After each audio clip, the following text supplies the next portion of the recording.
Hello, everyone, and welcome to a new podcast, Brothers in Arms, where we take a look at a video game about every week. And this week, we are looking at Faster Than Light, or FTL, which was made by Subset Games in September 14, 2012. So this game is pretty old. It's been kicking around for a while. Sure, if you guys are fans of roguelites, you've definitely played this. Yeah, this one's been around, and if you're like, why are you guys reviewing a game that's 10 years old? You'll see that will become apparent as we go. We still think that it can hold a lot of water today, so that's why we're going ahead and giving it a look. Spoilers. This isn't necessarily a review, but spoilers. This game slaps. This game is really good. I had so much fun playing this game. Yeah, I mean, I also think that this game is awesome, and I would highly recommend this to almost anyone. Is the thing about it. And yeah, definite spoilers. Like Bo said, this isn't necessarily fully a review, more or less like a what would you call it? A game club type thing, where kind of like a discussion. But I think like this episode's going to be a little weird, I think, compared to other games, because you can't really do like a structure. Like, this is exactly what happens as like a roguelite, which are, people for unaware, have random elements to each run. Sure. So we're kind of going to go over like the basics, like what you kind of need to know if you're playing this game for your first time. And then hopefully after you listen to this, you feel confident enough to get your first win. Yeah. So this is going to be a long episode. So yeah, strap in. We also too, so just so everybody knows, we've mentioned this before, but this we'll try to have this stuff all separated out pretty well. So if you come to our podcast just for the audiobooks and you want to skip this one, we completely understand, and we still appreciate your listens. But yeah, if you are like, hey, I like audiobooks and video games too, well, hopefully this will be, right up your alley as well. So yeah. Please feel free to let us know what you guys think about that. Feel free to email us, kotpl.pod@gmail.com, and let us know your thoughts. Maybe suggest some games you might want us to take a look at, or, anything. I will give the caveat, I'm saying this right now, no JRPGs. None. None? Oh, man. Don't come to me with your fucking Tales of Vesperia and shit. I'm not down for it. I don't have 120 hours. I don't. That's true. Yeah, I mean, again, feel free to kick us any suggestions, and we will. Other than JRPGs. If yeah, I mean, if you want to do it to be funny at this point, I would still laugh. Tales of Vesperia. Yeah. No, I really think you guys should take a look at the one game you said not to take a look at. Well, I know you said absolutely not this, but have you considered this? So yeah, what are you? How do you want to open this one up? We'll bring it back to talk a little bit about FTL, because I feel like its kind of rise in popularity it was kind of indicative of this Kickstarter era. This was one of the really first Kickstarter successes. And Subset Games consists of two guys that do all the programming, which is really, really impressive to me. We got one guy on music. They worked at 2K in China. I want to say they were in Singapore, and they thought oh man, I hate working on all of these sports games. I want to try and make a game of our own. So they formed their own company. And there is a nice design works on YouTube that you can watch where they talk a lot more about the development, which I found super interesting. But they kind of developed. I'll try to link that to below in the show notes there. Oh, okay, that sounds like a good idea. Yeah, it's 30 minutes long, and they talk about the design. But they kind of came about this idea on accident. They were just trying to make a space simulation, but kind of as people who've probably played Into the Breach know, Subset's development is they kind of cut away all the excess fat that you don't need with a game. And so FTL is very, very pared down, very simple space game. But I think that it's very deceiving to think that if you go in thinking this game is simple, I think you're definitely wrong. There's a lot that you need to be thinking about, and there's a lot to a successful run, and to each successful encounter. There's a lot that you need to kind of go right, and there's a lot of things that are going to go wrong no matter what. And that's kind of one of the things I like about this game, is that you can mitigate the risks, but you can never fully nullify them. Yeah, and my experience playing was I had a lot more things I felt like went wrong. I mean, I'll say it right up front. I'm nowhere nearly as good at this game as Bo is, and I didn't put in quite as much time as he did. I put in my time. I think I still had almost 40 hours in. So I did put in my time, but I definitely did not uh, complete the game nearly as much as he did, and I probably didn't do as many runs either. That's totally okay. I really, really like this game, and I had to unlock every ship, which takes forever. And I brute forced the unlocking the crystal ship, which is you had to win with every single ship A and B types. So that took a while. Yeah, which if you're like, what the hell does that mean? We'll talk about it. We'll get into it a little bit more, but for the people who know are like, what? This dude's crazy. Yeah, I was gonna say, just though, yeah, to give you a heads up, yeah, he put in a lot of effort into that. So, and for anybody who's curious right now, if you wanted to purchase this game it is available on Steam, and it is. Yes, that's something I forgot to mention entirely. Was like where you can get this game. You can pretty much get it anywhere. Like Ryan said, it's available on Steam. I think you can get it through the Microsoft Store as well. I think it's also available on GOG, Good Old Games. And it might even be available on the Epic Store, but don't quote me on that one because I've never actually looked at the Epic Store. If you have an iPad, you can get this on your iPad. I think you can play it Nice. on your iPhone. It came out on Switch too. It's also available on Switch. Really? Wow. Yeah, it's available on pretty much anything you can think of. I don't know how this game works with like a controller. Yeah. Because I do everything with clicking. Sure. So I don't know. I'd be interested to know how that works. On Steam, you could get this for it. Probably runs about $10 on most platforms, I imagine.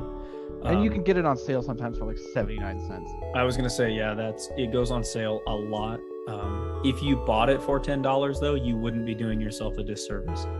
And correct me if I'm wrong, but that comes with the enhanced edition content for free.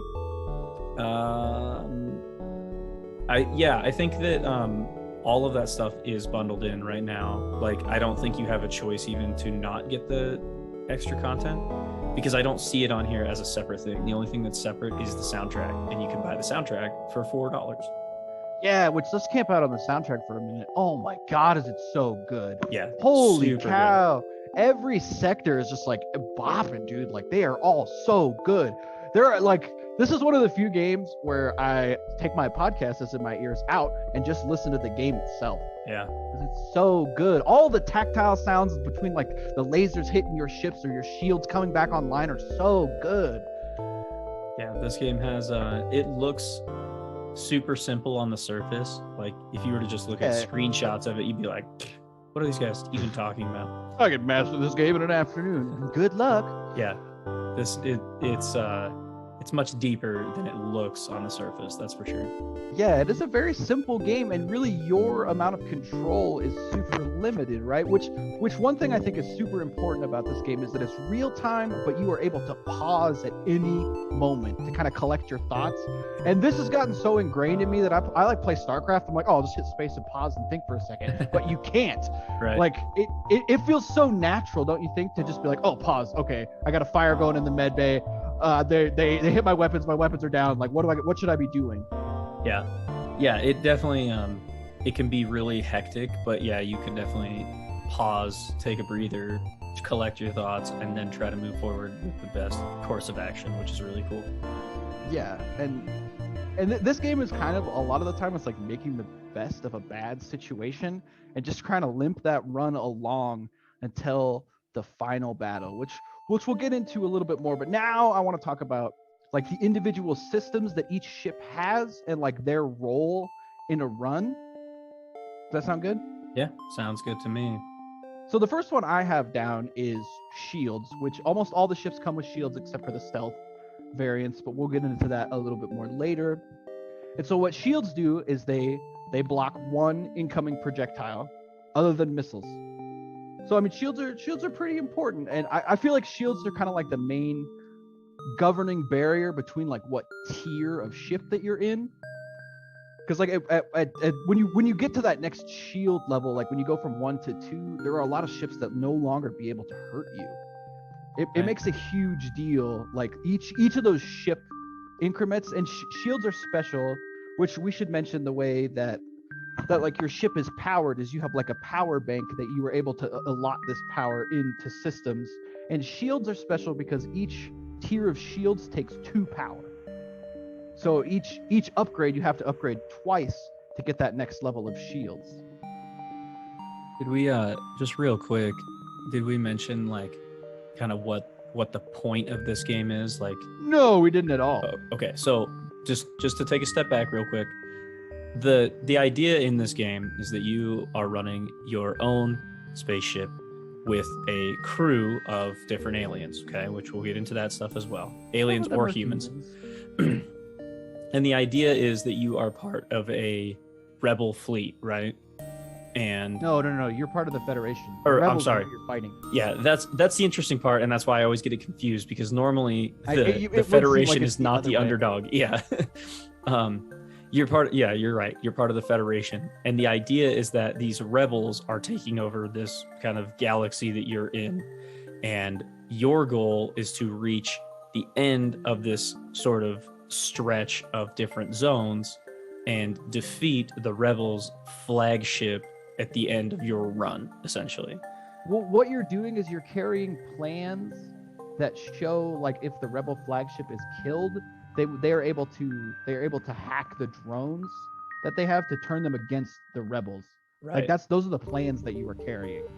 Yeah. So I don't know how you came across these plans, but you got them. Yeah. And so when we're talking about like the shields and the weapons and things, that's what you're doing during this is there's a lot of kind of storytelling elements to each area you go to.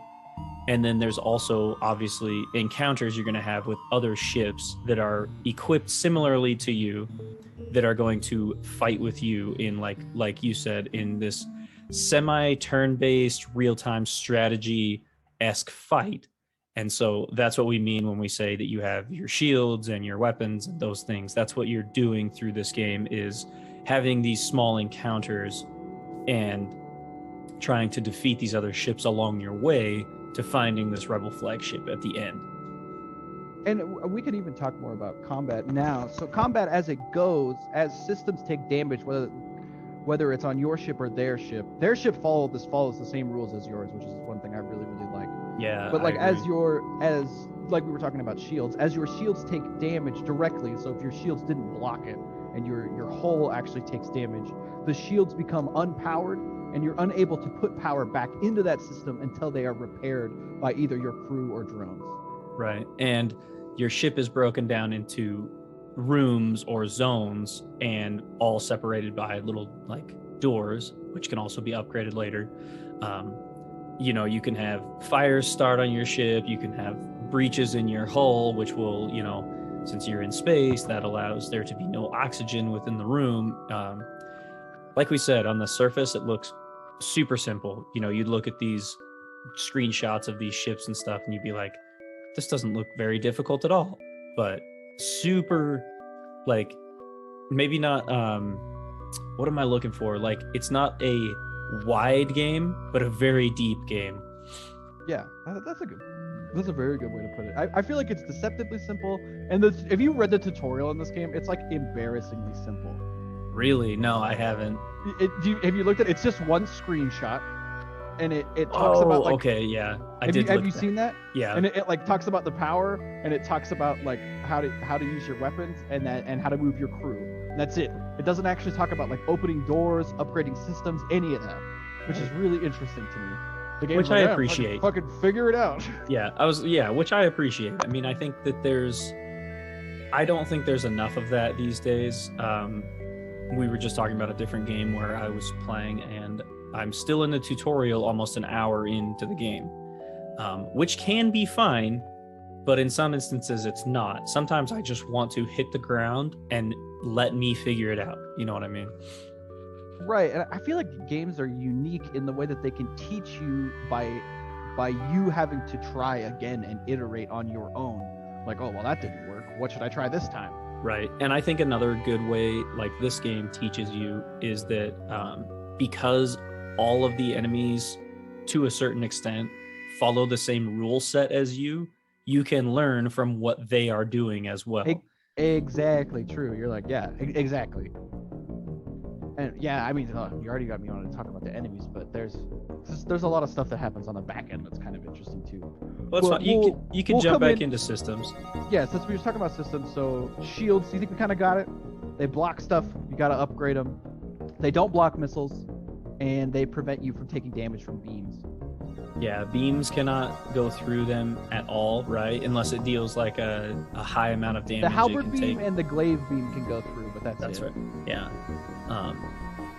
Yeah, they'll block like small lasers. There are some special case weapons that pierce shields, but we'll get into that when we actually start talking about the individual ships. Right. So next, which the game does not do a very good job of explaining this, but I would say this is also probably on par with shields is your engines.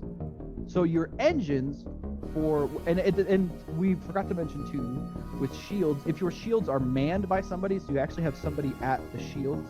And we should talk about too that when your crew complete a task, they accrue XP in that task. So with shields, it's every time that a new shield barrier comes up, they get 1 XP in shields. And as they keep progressing in that shields category, they improve the rate at which the shields come back. I think it starts at base 10 with manned, and it goes 15 level 1, 20 level 2. So your shields will come back 20% faster if they are manned with somebody at level 2 shields. Right. Yeah, and there are several different subsystems in the ship that have that capability to have a crew member manning them and make them better, essentially. So leading that into engines, so what engines do is they give you a percentage chance to dodge the next attack. And I feel like it doesn't kind of signify this very well. You just get the percentage sign by your engine. You're like, okay, what the fuck does that mean? Right. One nice thing about this game is you can mouse over anything and it'll tell you exactly what that does. Yeah, which you can mouse over and look. I'm like, oh, 25%. Oh, I have 25% chance in these next attacks to miss me entirely. Yeah, which I really appreciate. I don't want to have to like, okay, what does that mean? Pause. Let me go into the game's encyclopedia, find the thing I'm looking for. Okay, here it is, a paragraph. No. Having it all right there on screen in real time in game, perfect. And I feel like me personally, when I first started playing the game, I really, really underrated engines, but they are super, super important to any run because you're always going to run into these freaking ships that have missiles, and there's nothing you can do about missiles other than try and dodge them, unless you have drones, which we'll get into drones a little bit more, but drones are kind of an expensive prospect to just be using on a casual basis. Right. So like having high engines. And engines are interesting too because they're one of the few systems that have a soft cap. So once you get to 5, they have a 25% base engine dodge, which is then you add to if your engines and your piloting are manned. So those two things matter towards your total dodge chance. And if you have no pilot, you have no dodge chance because nobody's driving the thing, right? Unless you upgrade it to have the AI. I almost always do that because sometimes you just get you take that one errant shot to your freaking cockpit and all my dodge is gone. Yeah. Oh yeah, shit. For sure. So those two things. Oh, go ahead. I was just gonna say to move on from each little sector, your engines have to be functioning. Your engines and your piloting have to be functioning to even be able to move on from each sector. Right, and to power up your faster than light drive, which is what allows you to jump from point to point, it does have a time associated with it, and that is determined by how powerful your engines are. Right, and that can be used mid-combat if you're like, I can't beat this guy. Yeah, you gotta bail, dude. You're like, my weapons are on fire. All of my crew is dead except for one guy. I gotta get out of here. Right, and each jump. Go ahead. Oh, I was just gonna say each jump also has a fuel associated with it. You do have fuel. Yes, which totally can bone you. Yeah, which you can run out, and I run out like every run. I'm glad they changed it because I'm pretty sure when I started playing this game a long time ago, you would run out and you basically just lose your run, Whereas now, Oh, if you, so the waiting is new. yeah, the waiting for somebody to come to you, I'm pretty sure it was an update because you would just lose if you didn't have enough fuel. We should mention too that as you're progressing across these sectors, you're always going left to right, and it tells you where the final sector you need to get to leave is. As Right. you're going left to right, the rebel are Fleet. pursuing you, Yeah. and so they are like there are sections of the map that are getting marked in red that if you go to those, you will automatically fight like a rebel ship, and they're always one tier above the sector that you're in, so that like if you're fighting level 2 shields people, they'll have 3 shields. So they're always really really hard, and it's super disadvantageous to fight them, and the only thing you get for beating them is 1 fuel. Yeah, and they also oftentimes will be covered by like other. Oh yeah, the anti-ship batteries. Yeah, the anti-ship batteries. So it's Which, almost dude, those just impossible jack to you win. up. Yeah. So yeah, don't get caught with that shit. And it's definitely important to look before you go and like make sure that you can go the ways you think you can go. Because I've definitely gone down like a side path before. I'm like, oh, I can't make it back across. I have to go back where I came from to even get to the one point that would allow me to jump out. Right. And each little zone you would jump to you can turn this on and off, and I suggest you leave it on, but it will show you. Turn it off. Yeah, it'll show you the next zones you will be able to jump to, so you can kind of map out your path before you even start into the sector, which is nice. Yeah, and I feel like that's kind of important and underrated, is like planning a chart path. And you really want to be hitting as many sectors as you can, right? Because each time you go to one, it's like a dice roll of what's going to happen to you. Yeah, you almost, and this was where I really screwed up a lot of my runs, is because as soon as the rebel fleet shows up, you kind of get this sense of urgency, right? Because they're going to start taking over certain points that you can't return to. But the idea almost is to stay about 1 jump ahead of them, because you want to go to as many points as you can to collect either as much scrap as you can, or whether you get crew members or you get weapons or anything else. It's the economy in the game is based on essentially how long you can stay in a sector. Mm-hmm. And we should mention too, every sector has at least 1 store. It's totally random what the stores have, but like these stores are which kind of can absolutely fuck you, I've found. Totally can. But as long as you're able to hit most of the stores, you'll usually be able to get what you need by the very end. Sure. Usually, not always. Sometimes I'm not that good, so a donkey run that you just have to gotta fucking make it work. Yeah, but I found that hitting the stores is super important. You can repair your hull. You can almost always buy fuel, rockets, and drone parts if you need them. Usually, unless you have no scrap, I suggest almost always hitting up the store. So at least you know what they have for sale too. Because like if they have some good weapons that you know you want, and then you can go to like a couple more jumps and come back, that's usually pretty good. Yeah. Which will lead us into our next system I think we should talk about, which is weapons. Basically the only way to deal damage. That's not necessarily true, but we can talk about that a little bit more when we talk about crew. We can talk about boarding. So weapons come in a lot of different varieties. We already mentioned beams. So beams, which I love the beams just because it's fun to draw them and make sure you hit as many rooms as you can. So a beam, it's blocked by shields. We've already said that. So if they have no shields up, you can fire your beam. The beams, once they are fully charged, they'll fire pretty much instantly. That first point of damage will go as soon as you let go of space. So as long as they have no shields up and you know that, and you let your beam fly, it's going to hit. But you draw like a line, and depending on the type of beam, they're either longer or shorter, and you draw a line, and each room that you are hitting that's the room that you are dealing damage to. And it's very clear. It'll light them up in yellow. It makes it very easy to use. Yeah, it's very high contrast, which I appreciate. Yeah, and another weapon type that you can get, I mean, it's not like a big weapon type, but they're super good, are flak. So flak are really good at chunking shields.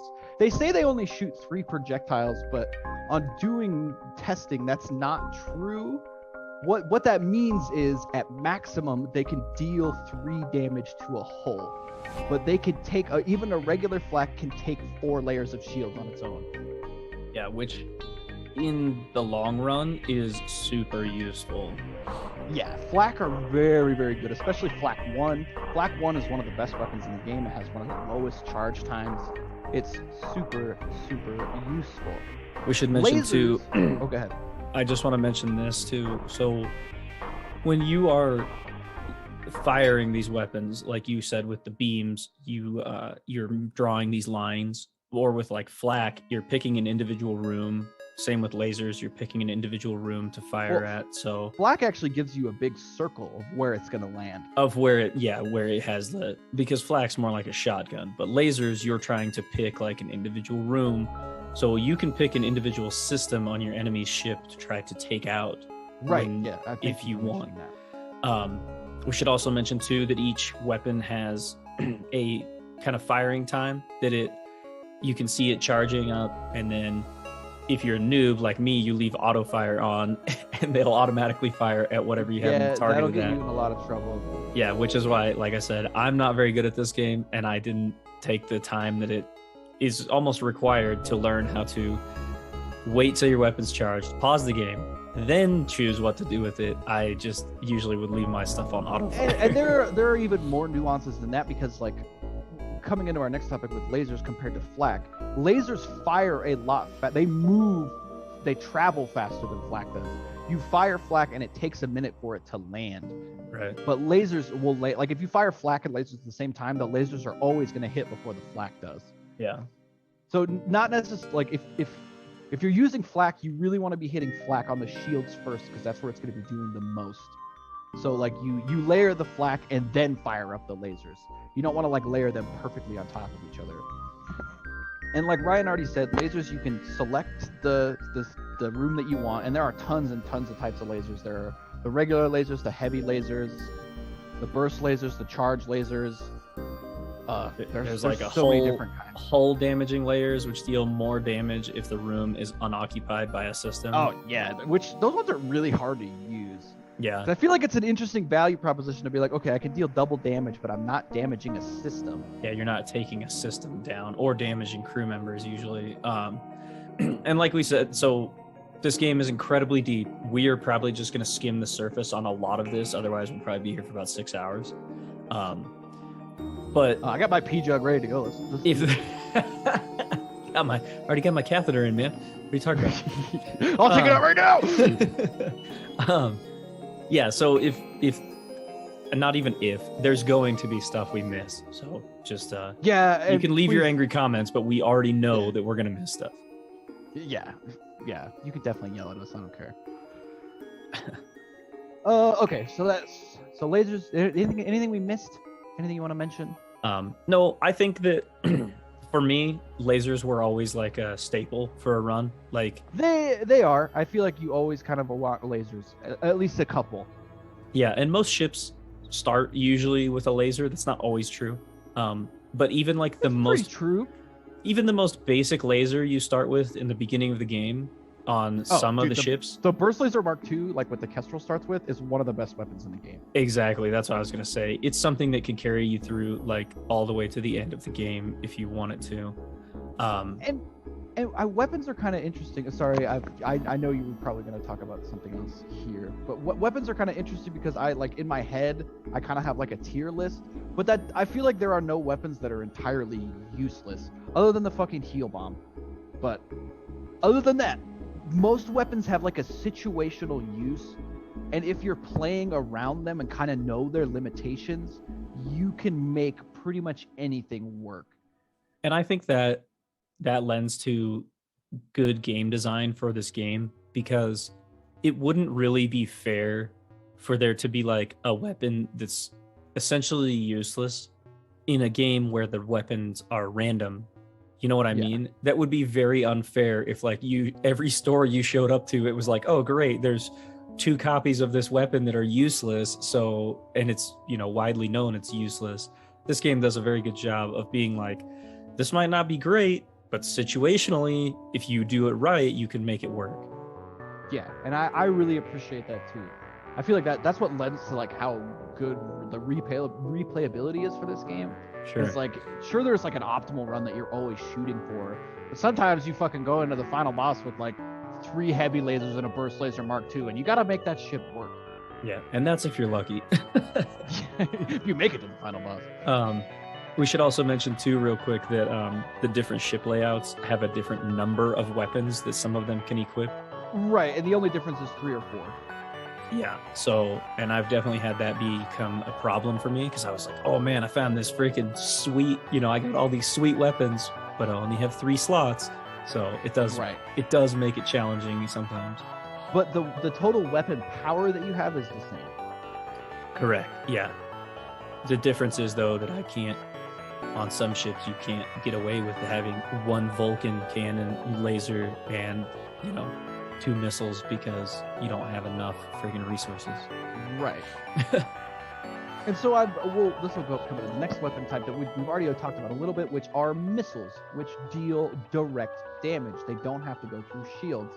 But the downside of missiles is that you actually have to have missiles that you shoot. They're not a free resource. They cost something every time you fire one. Yeah, you have a finite amount of actual missiles you can fire. So, and those can be, usually they are found at the end of encounters if you destroy ships, or they can be randomly found during events or bought from stores oftentimes. But it is something you can run out of. Yeah, and I always end runs because missiles just, that prospect of being like, well, I can't use my weapons is so scary to me that I often end runs with like 40 missiles just freaking banked up just in case. And I don't even have a missile launcher. Yeah, and that happens to me oftentimes too. And I think that lends to me not being very good at the game, because ideally you would use those because they have, because they pierce through shields and go deal straight damage to systems or crew members or what have you. Can be a very good strategy to use for sure. And so the next category, which is like the opposite of missiles, at least that's how I think about them, is ions, which only deal like damage to the system itself without damaging the ship. So if they hit the shields, they put the shield on cooldown, but if they hit the hull, it would just it would take power away from the system. So if you hit their weapons with like a 2 damage ion, it's going to take 2 power out of that system. Right, for an allotted time. Yeah, so it essentially puts a pause on that system for the enemy, or vice versa. They can do it to you also. Yeah. Ions are some of my favorite, actually. They are very, very, very good. They're really good at taking down shields. And the thing that's nice about ions is that they stack on themselves. So if you hit the shield and then hit it again, it resets the whole restart timer. So you can work through like 4 layers of shields with just 1 ion sometimes. Yeah, and I mostly liked ions because even like a low-level ion that only requires 1 or 2 power can pretty much ride with you to the end of the game. Yeah, they're super, super useful. Yeah, and we forgot to mention when we talked about each weapon has like a bonus effect that they can deal sometimes. Flak doesn't have one, but for lasers, they'll set the rooms on fire if they're hitting the hull, so they have a small chance to set the room on fire. Missiles have a variety of things they can do. Most of them are breach, so they'll cause like a breach in the room that has to be repaired before they can fix on the system itself. And ions can stun people that are in the room, so if people are working on a system, they can get stunned, and it essentially restarts them. Right. Did I miss any? I don't think so. I think you hit the highlights. The next category, which I have very little experience with, is bombs. So bombs are kind of like missiles. They teleport onto the enemy ships through the layer of shields, but they don't deal direct damage. They only deal damage to the system itself. So you could teleport a bomb in and like wreck their shields, but you haven't actually hurt the ship. And they take a missile. They use your missile resource. They also, one of the big differences between missiles and bombs that I understand is that the bombs can't be shot down by drones. They can't, but they can miss. Yeah, they'll still miss, which it looks very strange because sometimes it'll appear. yeah, it'll appear just outside the ship and still explode, and it'll just say miss above it. So, yeah, I didn't really use bombs a whole lot. I did like sometimes if I did a run where I got like a fire bomb that all it does is start fires in a room, which sometimes can be just game changing, because if you're just starting fires, their crew members have to put the fires out, and unless they are the rock type guys, they get hurt while they're trying to put the fires out. So, and we didn't mention this, but I feel like we should. You can, most of the time, there are a couple ships that are exceptions that don't have airlock, but most of the time you can vent to space to remove all the oxygen in a room and put out the fire that way. Right. But if you don't have crew to members, necessarily fight it. If you have crew members who have to breathe oxygen, it will also kill them. It's very true. That is 100% true. So, but a lot of the time, fires are very devastating to enemy ships because they don't have airlocks, and they can't vent to space. Right. So they have to actually manually put them out every time. Yeah, and as like the longer a fire sits in a room with a system, it damages the system to the point where it can completely take it offline. Like shields, it can completely damage their shields to the point where they're unusable. And fires until they will repair it. spread. Yeah. And it's based on, like, the chance between whether they'll jump rooms is based on your doors level. Yeah, which we will get into because that's part of the subsystems of the ship. Okay, weapons. Do you think anything else we need to mention? No, I think that pretty much covers it. Again, we know we missed stuff. Just go easy on us. Some guys like, you didn't even talk about the Burst Blazer Mark III. Yeah. Sorry, I know it exists. That's why you got to email us and I'll talk to you. Yeah. My favorite's still the Vulcan, though. Even though it's probably dog shit, I love it. It's not dog shit. It's just like any weapons that have 4 power, especially like the Vulcan, where if it goes offline, it loses all that bonus it gets.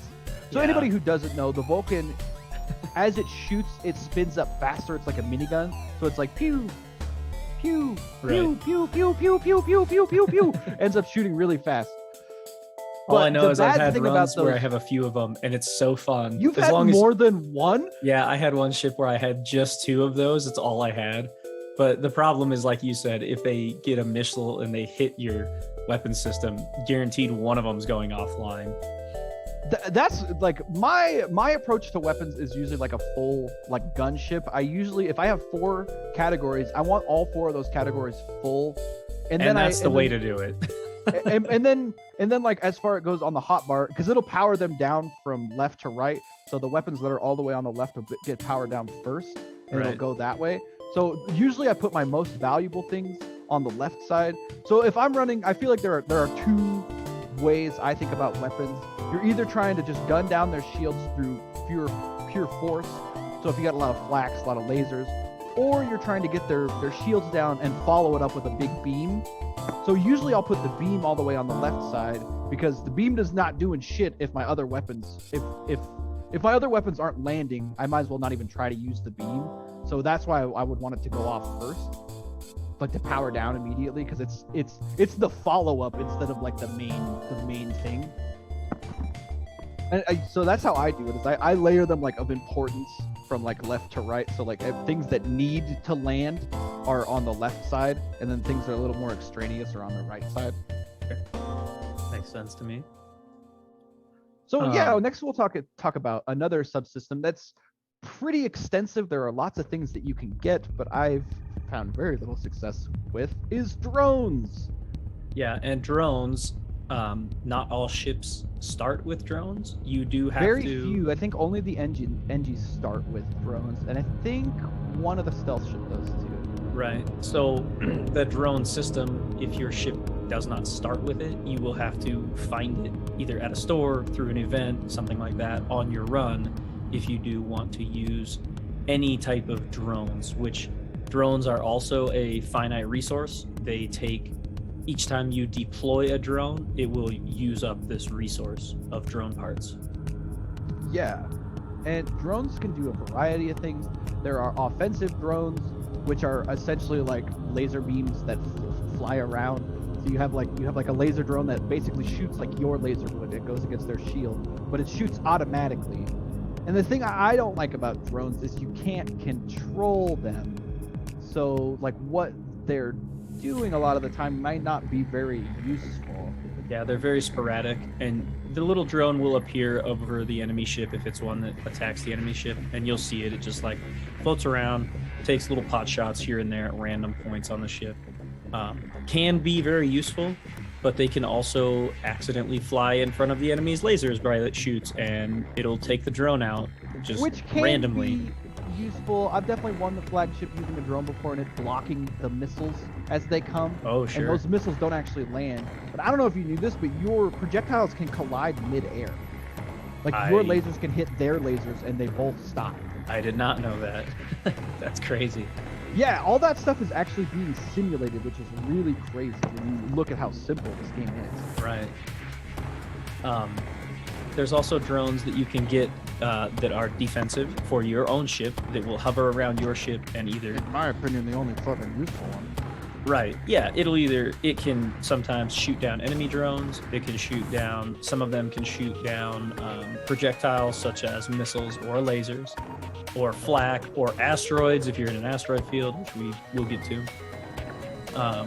There's also ones that can be directly on board your ship that are like little repair drones that can go repair systems, so you don't have to The free up crew anti-personnel members. drone, which I'm pretty sure is worse than the one that you sent out, like the boarding drone. I'm pretty sure the anti-personnel drone, even though it says it has the same HP, I'm pretty sure it's worse.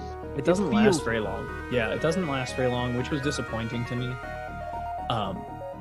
I think the one that I liked having the most was the little repair drone, just because. Ah, the whole repair?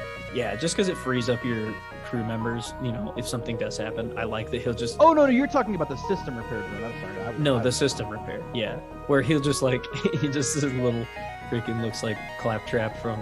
I love his Borderlands. animation, how he's like bobbing along. He's like, Yeah. doo. The only thing I don't like about those things is they prioritize shit very dumb. Oh yeah, like, it's like there are whatever's cases- closest, right? It's actually not whatever's closest. They have like a triage that they do. They'll automatically fight fires first. Which, so if you have, say your fucking engines are fucked and totally broken, but there's a fire in an empty room all the way across the ship, they'll go fight that fire first Oh, before The even one going thing, though- on the engine. the one which thing is though that's good that I like is that they don't take any damage from fighting fires, so they That are is, like that is true. I like, and they don't need oxygen either. So if they That go is, to do, that is also true. if they go to repair a breach, they won't die. Most of your crew members will. Yeah, that is very true. They are useful. It's just the way that I play. I usually have like a squad of guys that's like their point. I always leave them in the med base. Like that's what they do is they go fix systems. Yeah, And I that's a good way to don't do it. take people off of my main system. Like I always leave people on engines, shields, piloting, and weapons. You just leave those guys there, and then I like have a squad of roving people, which we'll get to in crew. But I almost always like to have like an NG and a human together, so they can repair stuff really fast. Right. But sometimes it's not possible. Sometimes you literally have 2 crew members at the final fight, and you just gotta fucking figure it out. Your drones too, we should mention, similar to your weapons, you have to invest power into the system. Different ships can have a different amount of drones active at one time. Right, like the weapons. Some can have 3 and some can have 2. Right. Yeah, and then so you have to be able to allot power. Say you have 2 different drones, each of which takes 2 power. You have to be able to allot 4 power to your drone system to run both drones at the same time. Yeah. Correct. Anything else to mention about drones? No, I don't think so. I think, at least as far as I understand, like I like using drones. I liked at least trying them out, but I think widely they are not very good. Essentially, like they have their I feel like place. they're not make or break. Right. Exactly. Like, so they're nice to have, but often I feel like you're not, unless it's a defense drone, you're not gonna be like, man, I only won that run because that fucking beam tree drone. Holy shit. Right. That very rarely will happen. Sure. But it can happen. So next, speaking of one of my systems I very underrated when I first started playing, but now I understand is probably like a paramount, like very good system, especially when fighting the flagship, is cloaking. So cloaking, what it seems like it does on the surface is not very useful. So you can cloak your ship gains 60% dodge while you are cloaked, and the enemies cannot target any of your systems. When I was first using it, I would just cloak whenever I had it, right? Because they can't target you and their weapons are not actually actively charging up. But the more beneficial thing to do is cloak after their weapons have launched, because they are almost guaranteed to miss. So if they got like a missile coming in towards you and you cloak before that missile hits you, it's almost always going to miss you. And so that is extremely valuable to have like a panic button that you can hit if they have some nasty shit incoming. Especially or if you just for need the to buy flagship. time. Especially for the flagship, that's what you're doing, is you're building a run to beat the flagship. Like Yeah. the incidental stuff along the way kind of matters, but the hardest thing you're going to fight is always the flagship. Sure. I didn't use cloaking a whole lot. I tried it a couple times, and I didn't ever get past that, like, oh, use it in the beginning of the fight because then their weapons aren't charging. Like, I didn't ever really experiment too much beyond that. But I watched a few videos to, educate myself on the better ways to use it. So I do understand the concept better now. Yeah, cloaking, super valuable. If you're really having a hard time, cloaking is usually 150. Pick that shit up. Leave it at 1 point. It's very, very helpful. And I'll discuss it a little bit more too when we're coming into the flagship. Anything else to say about cloaking? It's a very simple system, but very, very influential, I think. Right. No, I think that pretty much sums up cloaking. So next we'll get into a system that was added with the Enhanced Edition, hacking. Do you want to explain hacking? Yeah, so hacking sends out it uses a drone part, and it actually sends a drone that you target on a system on the enemy ship. And when you send this drone out, it goes over and attaches to the enemy ship. It can be shot down by any sort of defense drones they have that will shoot down incoming projectiles. And can collide with incoming lasers and missiles. Right. But if it connects with the ship, it attaches itself. And say you connect to their shield system. When you hit the button to use the hack, it hacks the system and essentially takes it offline, sort of like an ion would. It stuns the system. It locks the doors to the room, so the crew members. Which is also underrated. I agree. Locking the doors is super, super important, because sometimes you can like separate a ship where, like, say you're fucking up their weapons and you have their shields hacked and nobody can get back over to the weapons because they're all locked in the shield room.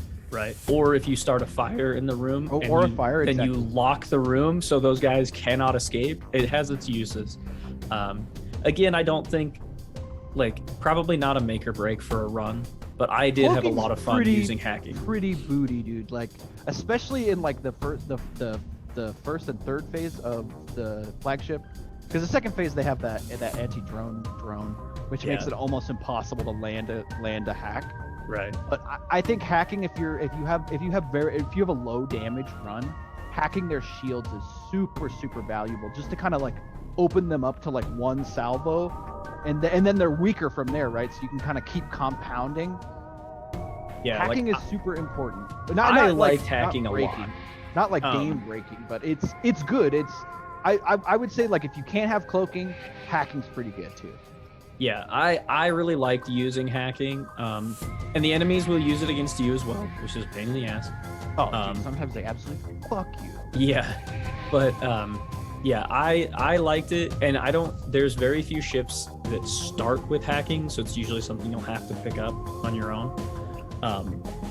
But yeah, I don't necessarily think that it's a make or break, like a have to get it type of thing either. Right. Yeah, I agree. I'm gonna move on to mind control. Yeah, which is also a thing that was added in Enhanced Edition. And mind control is one of the few systems that you actually need to be able to see the enemy crew on their ship, whether you have high enough sensors or a slug crew member. You have to be able to see their crew, and you mind control them, and they will attack whatever system of room that they're in, or anybody that's in there. And then as you level hacking up, they get like a damage boost, so they'll deal more damage as they're mind controlled. They'll also get a health boost as well. That's right. They'll get a health boost too. I couldn't remember if that was right, but you're definitely right about that. They also get a little bit of a health boost too.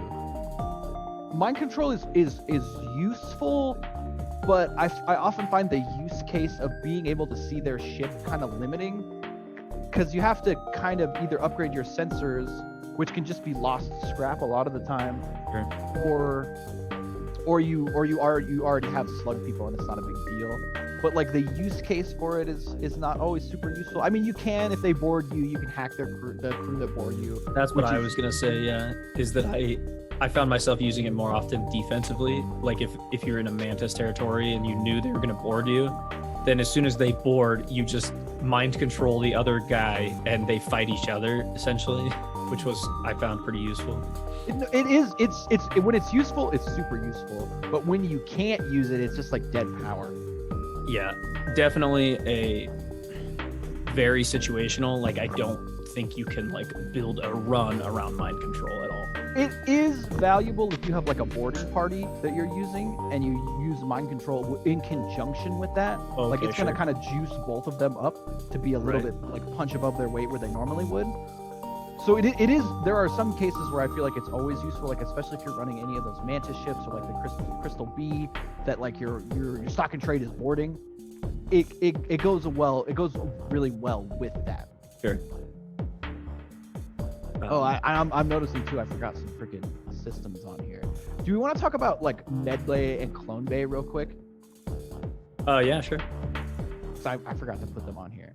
Okay. So the Medbay it does kind of what it would think. You put your characters in there, as long as it's powered, they heal for a percentage. And each upgrade you does like gets way better. Like it starts at they heal for one X, which I think is 1% of their max HP per second. Then it goes to 1.5 and then up to 3. And at 3, I'm pretty sure you can have one NG fighting 3 mantises in there and he won't die. Holy crap! It heals Wow. so fast. Yeah, that's And then- crazy. Do you want to talk about the Clone Bay? Yeah, so the Clone Bay, your crew members cannot actively heal, and you can only have one or the other, right? You can't have a med bay. Yeah, and you a were not Clone allowed Bay. to have both. They are mutually exclusive. And I think they're the only thing like that. Right. So the difference is with a Clone Bay is if one of your characters dies while they're fighting, either on an enemy ship or on your own ship, they get put Or into through an event. or through an event. Yeah, if they disappear during an event, actually, yeah, that's part of it as well. They get put into a little queue, which the more you upgrade the Clone Bay, the faster this queue goes down. And as soon as the timer is up, as long as the Clone Bay is active, they respawn in the Clone Bay. Usually with it removes some of their experience from one of their things that they're good at is all. So that's the kind of downside to it. But the upside is that you very rarely lose crew members then to anything. Oh, and that sound when you lose a crew member when it's unpowered is so horrifying, dude. Yeah. Like that, like Yeah. just like, oh my god, what have I done? Right. Yeah, and that's the big downside to it is that if the, say the Clone Bay takes a missile strike or if there's enemies in there attacking it actively and it's not fully powered, unless you have a specific upgrade on your ship, which you can get, but if you don't have this upgrade that stores their data, then they do die and they are lost. Yeah. And the Clone Bay also heals your crew from jump to jump, because you don't have anywhere you can put them when you can heal them with the Clone Bay. Right. So it heals them each jump. It heals them a set value. Yeah, I forgot about that. Yeah. Oh, that's all good. Anything else to mention about the Med Bay and Clone Bay? Those are the only real ways to heal your crew. If there are ships that don't have either. Yeah, and then there's also like the NG ship where the med bay actively heals your crew members throughout the entire ship. Which is so good. That's one of the best upgrades I think you can get. It just makes it makes dealing with your crew so much less of a pain in the ass.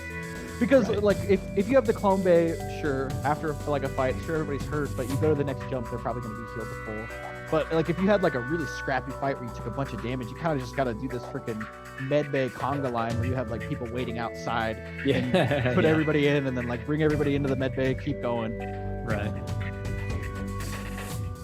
And we should mention too that the med bay, I prefer the med bay only because you can vent the whole ship other than the med bay when you're getting boarded to force boarders to fight you in the med bay. Like, it gives you a huge advantage there. Yeah. Because there are events where it's just like you just get boarded by 8 guys and that's all that happens. Yeah. And sometimes Like I've had clone bay runs where they're like oh well, fuck your clone bay, and they go in there and I can't stop them from destroying it. Right. And then you're just kind of screwed. Yeah, I would say that the med bay is probably overall better, but I think the clone bay has its potential. They both have their uses. If you're doing like a very heavy boarding run, I prefer the clone bay, because if you fuck up like I always do and you have your boarders on there and they're jacking them up and you land a bunch of missiles and kill your boarders two at the same time, right? Like you destroy the ship and your boarders are still on there, they're dead. Sure. So like I feel like especially if you're just trying to get into boarding, it makes that playstyle a lot easier because you're a lot less worried about your crew dying outright. Makes sense, yeah. You gotta do a lot less like med bay micro.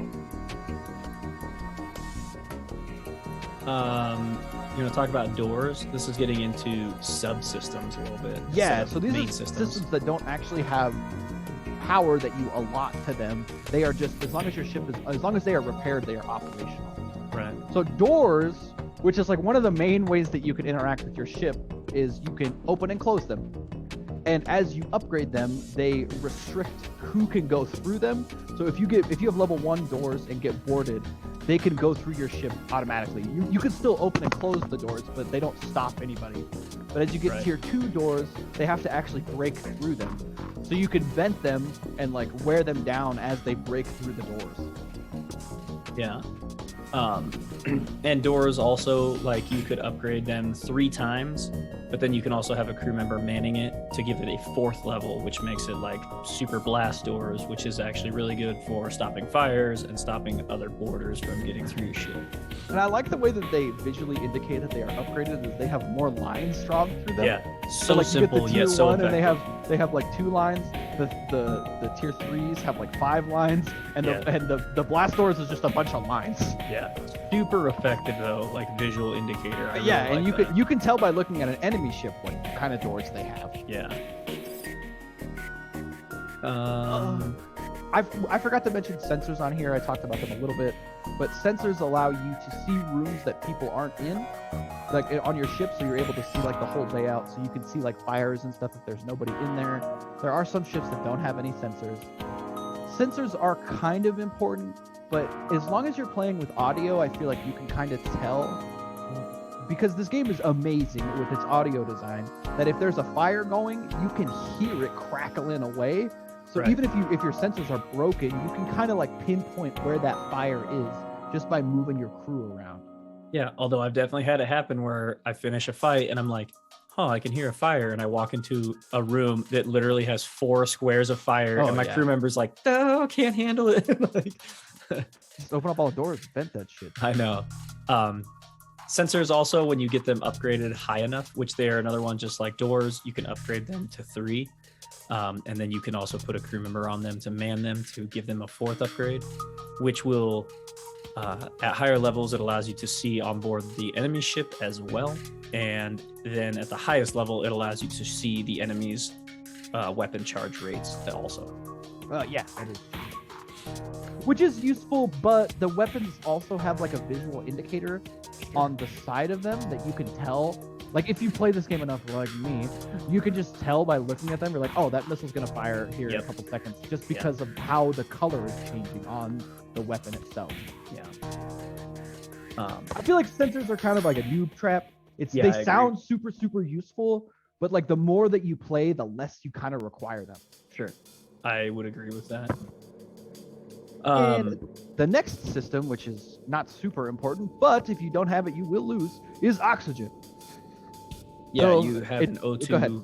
You have a basically an oxygen machine on board your ship, which there's only one type of crew that doesn't require oxygen. Yeah, which we'll talk about next. Yeah, everybody else requires oxygen to breathe and survive in space. And if this gets damaged, then the oxygen level on your ship slowly starts to degrade. And the quicker you repair it, the faster the oxygen will recharge. The higher levels that your oxygen machine is at, the faster it recharges oxygen throughout the ship, to the point where you can actually vent the ship and the levels won't drop drastically because your oxygen machine is creating the oxygen so fast. I'm pretty sure with tier 3 oxygen, and a breach, it'll actually maintain enough oxygen that it's at an okay level to stand in that room with the breach. Yeah, which means your crew members can repair it and not be actively dying. Yeah. And I don't know if I said this yet, but when it comes to a breach, like if you damage the system and there's a breach in that room, the breach has to be repaired first before they can work on the systems itself. Yeah, you did mention that, but that isn't important. Okay. It is an important point though, because if a missile hits your shield room and knocks out your shields as well as creating a breach, you're gonna have, potentially up to 10 seconds or more that you don't have any shields. Yeah, and you're like, please, come on. So I think that pretty much covers all the systems. I don't think we missed it. Did you mention the crew teleporter? No, we did not mention the crew teleporter. Thank you. So the crew teleporter, I bet you can't guess what this does. It teleports your crew onto the enemy ship. So most of them are only 2 people. So you select a room and you teleport your 2 crew into that room on their ship. You don't have to have sensors in order for this to work, because you're always able to have perfect vision of their ship at all times, and you know what each room is. Right. So you teleport them in there, and they get in there and they fight like they do to you. Your crew will fight them in there, and the teleport back, or the amount of time it takes for that to recharge, is based on its level. So as you level it up, it teleports people back and forth faster. There are a couple ships that have 4-person teleporters, which are really cool, but we'll get into that here pretty quick.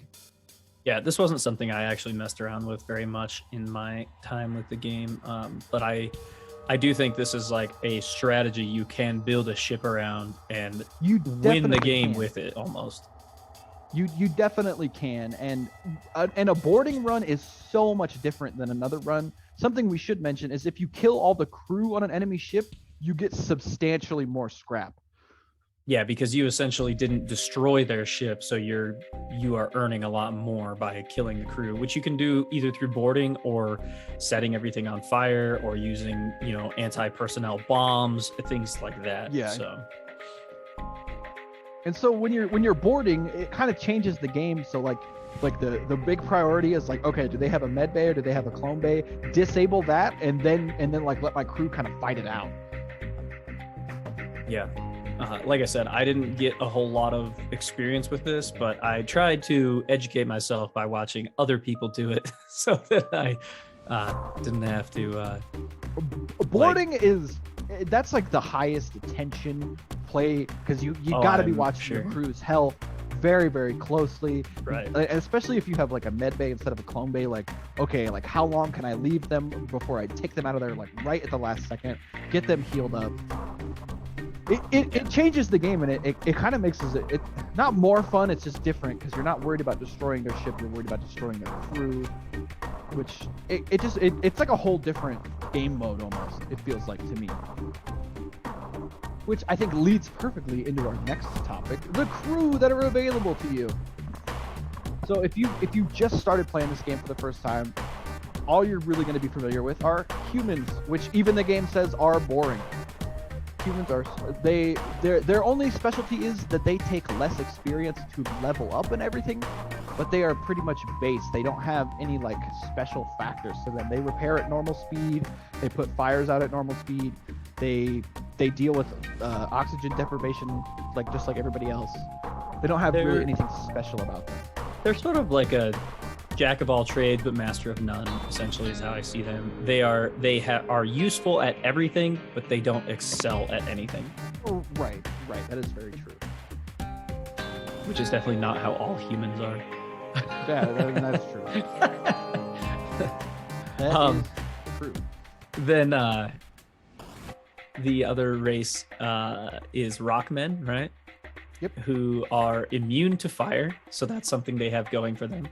I love the way they put the fire out just by jumping on it. They Yeah. have this cute little jump animation that they do. Which is hilarious. So this can be useful, obviously, for your ship, but it can also be very difficult if you go into a rock zone where you're fighting mostly rockmen and you've built this ship that's all about setting the enemy on fire. You're pretty much screwed because they are immune to it. Well, and you forgot to mention too that rockmen move at 50% movement speed. They're right. half as fast as human speed. They are very slow. Humans have a base of 100 health, and Rockmen have 150 health. Yeah, they have essentially like 1.5 times health. They have the most health in the game. Yeah. And then you want to talk about NG? So yeah, the next crew, which are my favorite, are the NG. They're like essentially like a bunch of nanomachines assembled together into like a person.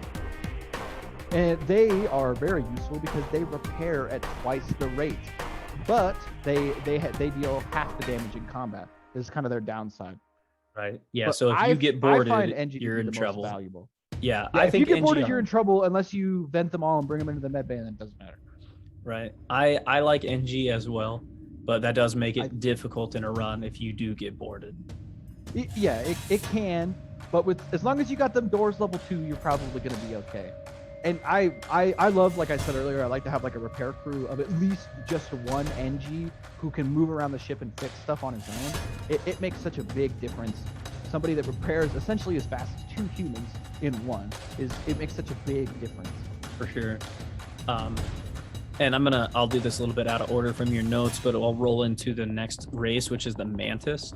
Yeah, it doesn't make any sense to talk about the Mantis. Well, the Mantis, I only want to talk about them next because their big special abilities are that they have 1.5 times damage in combat. So that's what I meant. If you get boarded by a Mantis and you have an NG, that Mantis is going to just wreck your NG because they cannot hold a candle to the Mantis.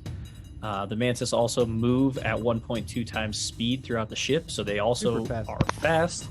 But if they're on your own ship, they have half the repair speed of systems. Oh, dude, it's fucking excruciating how slow they repair.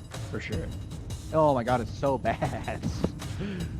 I like Mantis, and I usually like to have at least one, just in case some shit goes down on my fucking ship, then he can come in there and kind of bop some people around with his bug arms. But like having a lot of Mantis, or like especially a whole ship of Mantises, sucks dick. Oh my god, because like if you get shit broken, it is hard to repair anything. Yeah, you'll be sitting there. If you win the fight, you'll be sitting there for a while waiting for your crew members to fully repair your ship. And I don't know if you probably haven't played enough to notice this, but like if you can tell what their crew on their ship are, a lot of the time, like if you're just like hammering on their shields and you're like, oh, they only got 4 Mantises, I know they're not gonna fix that very soon, I can start fucking up some other shit. Right. Yeah, for sure. You can use that to your advantage. I'm gonna roll into the Zoltan, if that's okay. Yeah. So the Zoltan are another race. Oh, hang on. My kids just ran in here. Oh, that's okay. I can talk about the Zoltans. The Yeah, Zoltans talk are about kind of cool. They're like freaking Green Lantern looking motherfuckers. And they have 75 HP, so they have a little bit. Oh no, I think they take that back. I think it's 65 HP. They have a lot less HP. When they die, they explode and deal a bunch of damage to everybody in the room, friend or foe, it doesn't matter. But their special quality is they repair at normal speed, they walk at normal speed, and they fight at normal speed. But their special quality is any room that they are in, they add a power to that system, which is huge. It's effectively getting more power out of your ship than is possible. They are very, very useful in pretty much any situation. Like you always want them. They are very, very valuable to have on any ship to have a Zoltan. They're super useful. I love having them on like my shields or anything like that, or like your weapons, your engine. I guess the only way they're not valuable is if you don't have a room to put them in, which most of the time, sometimes I'll just have them standing in there just for the free power, because it can make or break a lot of runs. Like because we forgot to mention that your ship has like a total maximum amount of power that cannot be exceeded.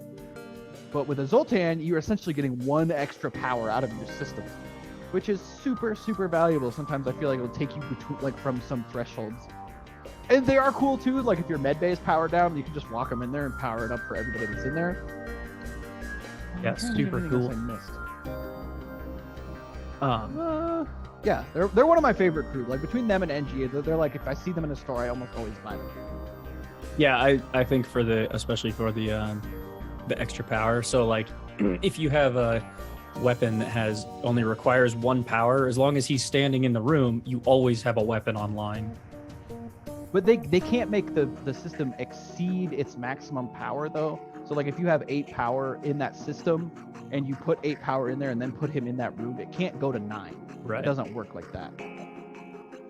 But they add always just 1 power.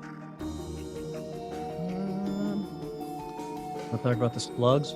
Yeah, we can talk about the sluggy boys, which are essentially humans in every way, other than they can like telepathically see other crew.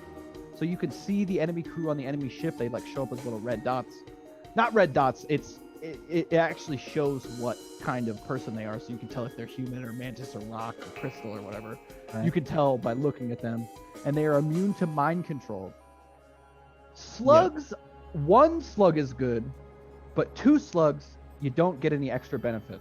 Right. Exactly. So like I like to have like 1 slug. It could be nice to know where they have their crew, like especially like if you've been hammering on a room and you see a bunch of them go towards the med bay and you like well, all those guys are hurt. I'm gonna fuck up the med bay and probably kill some of them.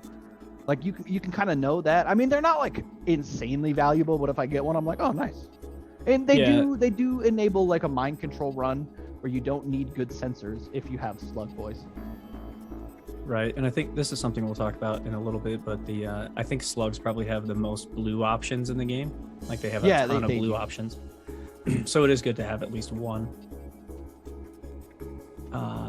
Then Lanius. Yeah, they came with the enhanced edition, and they're kind of special. Do they have more health? I'm trying to remember now. So it looks like they drain the oxygen from the room they're in. Yeah, they do. So it does make them it makes them difficult to have with other races. It's not impossible, but it does make it a little more difficult. They also take no damage from there being no oxygen. And then they have a reduced movement speed, and that's all I see the difference. They don't have any bonus to health. Doesn't look like it, no. Okay. Yeah, Laniuses are hard to make work. I mean, they're useful, but like you can't use them in conjunction with other people because they're gonna take all the air out of that room that they're in. Even if they're in there to like repair it for a couple seconds, like it happens very fast. Yeah, they remove the oxygen pretty quickly. I mean, they're hard to get anyway. You can only get them in abandoned sectors, and they're kind of hard to come by. It's pretty rare to get just a Lanius. I mean, there are a lot of ships that start with them. I mean, the only thing that I like to use them for is like they're pretty good firefighters because they naturally take the oxygen out of the room that they're in out. And if you can assemble like 2 of them for like a boarding crew, they are some true cancer because you'll teleport them in and they'll remove all that oxygen in the room, so they don't really want to fight you in there. And that's really useful. Like they're one of the better boarding races. Like between them, Rock and Mantis, they're pretty good. But they're not my favorite. Like you said, they're hard to make work. You can't put them on like a repair squad because usually I want to pair them up with somebody else, and they can't be hanging out in the same place, or they just lose all their life. They're situational at best. I would probably put them as like the lowest rated crew. Right. And then, excuse me.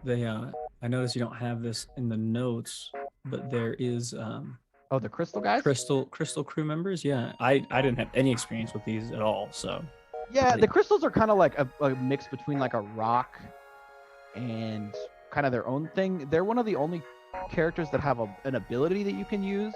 So they get like an ability over their bar that you can activate called lockdown, where they lock everybody out or in the room that they're in, which is super useful if you have a boarding crew, because you can teleport into a room, lock it down, make sure and kill the guys that are in there.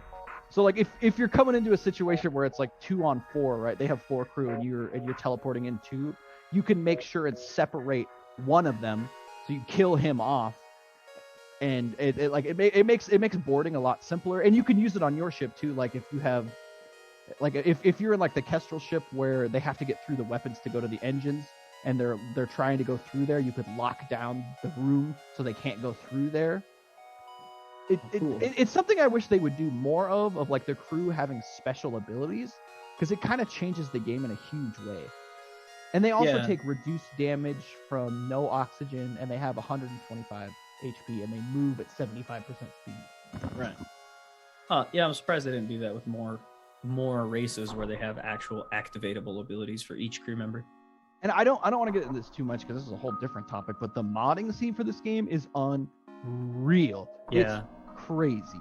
Yeah, that's not even something I played around with, but I did watch a Me few neither, videos. because I just didn't want to get confused between the mods and this. Right. I watched a few videos though where essentially some of the people playing them were calling it FTL 2 because it added so much stuff.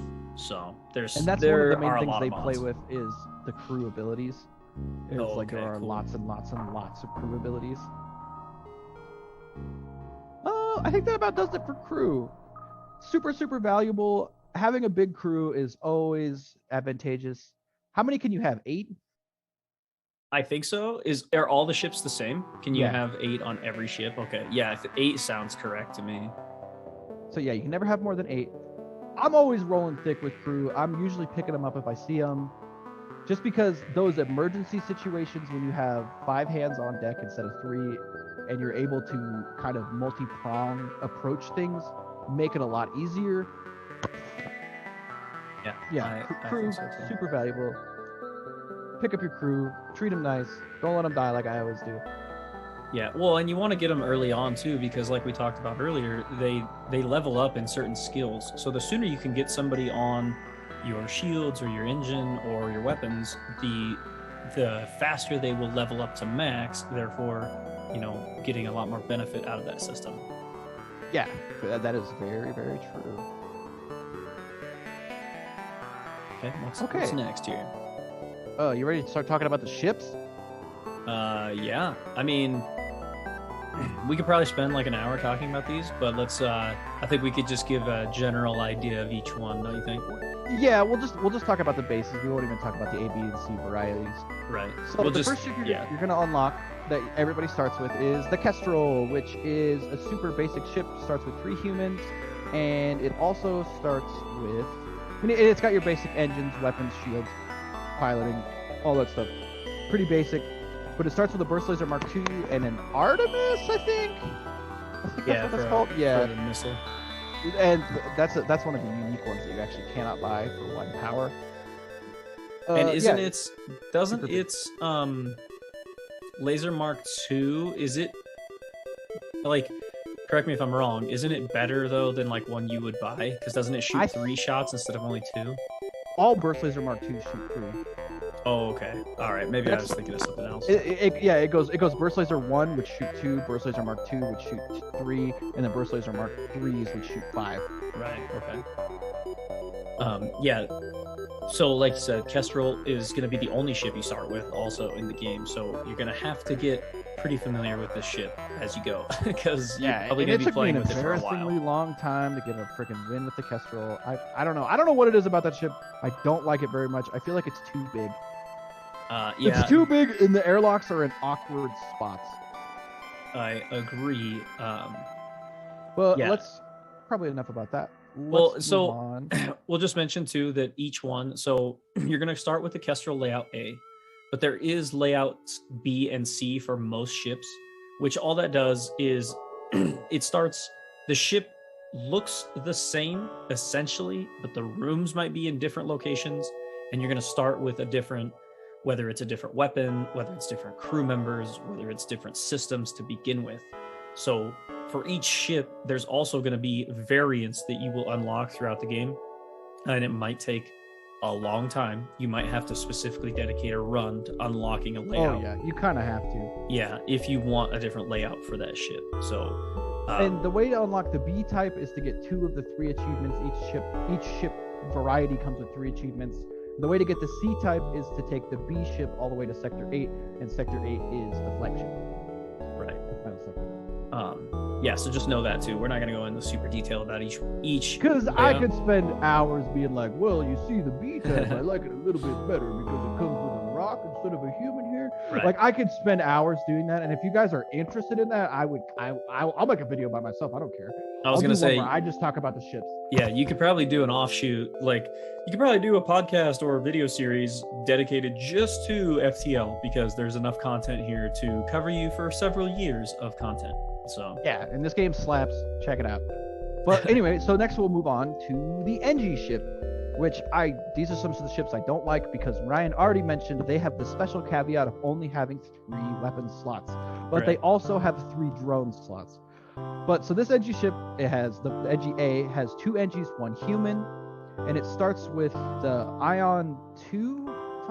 Yep, Ion Blast 2, and then Combat Drone Mark 1. So right, and see, I immediately do not like the strategy this ship wants you to use of the drone being your only way to deal damage. Yeah, because you can get so screwed sometimes. It's like, oh, I got the shields down, get them drone, and they're like, oh, sick, I shot the doors. Is that what you wanted? And you're like, no!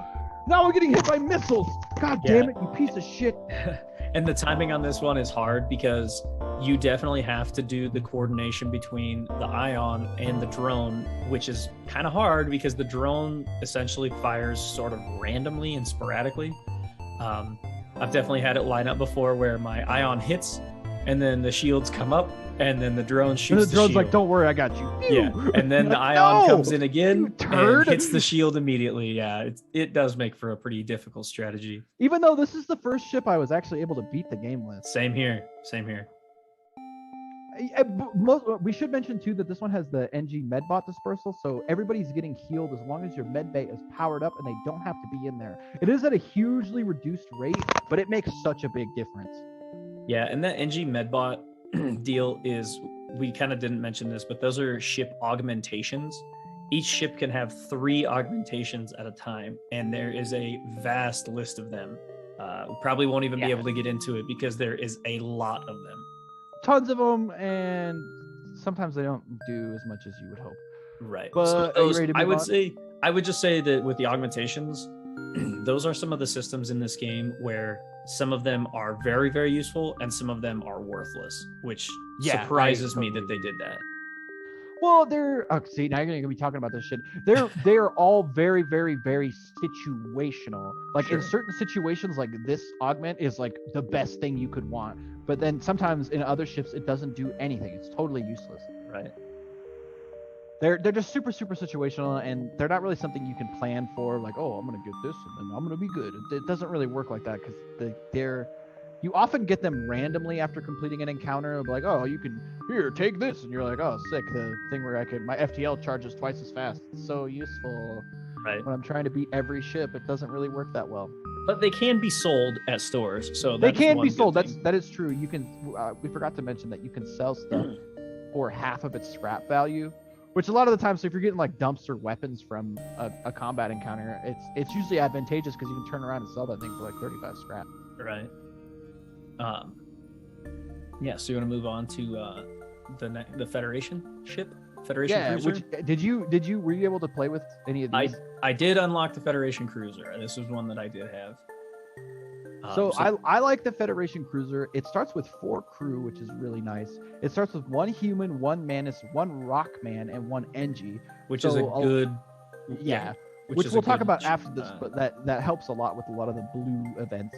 Yeah. And it also starts with the Burst Laser Mark II, and the Federation ship like tagline, if you had to say like this ship's about like one thing, they have this artillery beam which charges up on its own, pierces all shields, and does direct damage to the hull and systems, and it fires on its own. You can't draw it or anything like that. It just charges up. So it's kind of like a nice insurance policy. Like if the fight's going on too long, usually this artillery beam's going to come in and clean up for you. Yeah, which can be upgraded as well as manned to have it charge faster. You can put a man on it? I thought so. Am I just making that up? Maybe not. I think you might be making that up, but I can't. I am making that up. I'm making that up. It can. Okay. It has 4 levels. That's why I was confused. You can upgrade it 4 times. It starts at 50 seconds, and I think goes all the way down to 20. 20 seconds at level 4. Yep. Which the Federation ship is. This is the ship I have my highest score with. This ship is like. I wish they gave you this ship first, actually, because I think this is one of the easiest ships to win with. It's got a really nice layout. It's It's very easy to manage your crew. It's not super long. Super good ship. Looks like a penis. It does look a little bit like a PP. Sorry, I just had to say it. No, I hear you.